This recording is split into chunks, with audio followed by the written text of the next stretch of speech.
નમસ્કાર, આપ જોઈ રહ્યા છો નેશન પ્લસ ન્યૂઝ. હું છું આપની સાથે હેતલ વગર. ગુજરાતની 3 યુનિવર્સિટીના સંશોધકોએ સાથે મળીને સૌર ઉર્જાથી પાણી શુદ્ધ થાય તેવું ડિવાઇસ તૈયાર કર્યું છે, જેમાં બેક્ટેરિયા, વાયરસ અને કેમિકલ અશુદ્ધિઓ દૂર કરી શુદ્ધ પીવાનું પાણી આપે છે. વડોદરાની MS university, Gujarat technological university અને નેશનલ ફોરેન્સિક સાયન્સ યુનિવર્સિટીના સંશોધકોએ સૂર્ય ઉર્જા દ્વારા ચાલતું નેનોટેક ફિલ્ટરેશન ડિવાઇસ બનાવ્યું છે, જે બેક્ટેરિયા, વાયરસ અને કેમિકલ અશુદ્ધિઓ દૂર કરી શુદ્ધ પીવાનું પાણી આપે છે. જે વિસ્તારોમાં વીજળી ઉપલબ્ધ નથી ત્યાં તે આશીર્વાદરૂપ છે. આપણા સૈનિકો જ્યારે 2-3 દિવસ માટે કેમ્પ કરે છે ત્યાં આ ઉપયોગી નીવડી શકે છે. स्कूलों में भी लगा सकते हैं.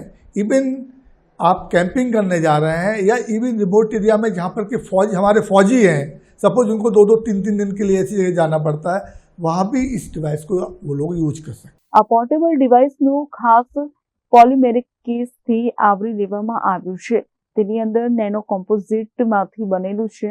ફિલ્ટરેશન મેમ્બ્રેન મૂકવામાં આવ્યું છે. આ મેમ્બ્રેન સૂર્ય ઉર્જાથી કાર્ય કરે છે અને જ્યારે સૂર્યપ્રકાશ ન હોય ત્યારે ઇનબિલ્ટ બેટરી દ્વારા પણ ચાલે છે, એટલે દિવસ હોય કે રાત શુદ્ધ પીવાનું પાણી મળી રહે છે. When the electricity is not available at that time also that machine can work. और उसके लिए हमने एक छोटा सा पोर्टेबल डिवाइस बनाया है जो पॉलीमेरिक केस से कवर्ड होगा, जिसमें एक बेसिक यूनिट होगा हमारा फिल्ट्रेशन यूनिट, जिसमें पॉलीमेरिक मेम्ब्रेन जो है नैनो कंपोजिट्स की वो हमने डाली हुई है. That will work as a filtration device, but that filtration device can be work based upon that solar power.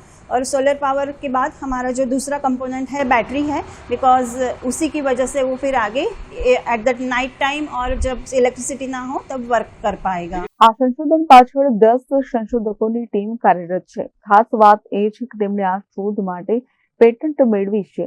આમ પીવાના પાણી જેવી મૂળભૂત જરૂરિયાત માટે ગુજરાતી સંશોધકોનું આ યોગદાન રાજ્ય અને રાષ્ટ્રને ઉપયોગી બની શકે તેમ છે.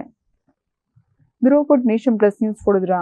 સમાચારોના સતત અપડેટ મેળવવા માટે અમારી નેશન પ્લસ ન્યૂઝની યુટ્યુબ ચેનલને સબસ્ક્રાઇબ કરો, બેલ આઇકન દબાવો અને જોડાયેલા રહો ફેસબુક, ઇન્સ્ટાગ્રામ અને ટ્વિટર પર.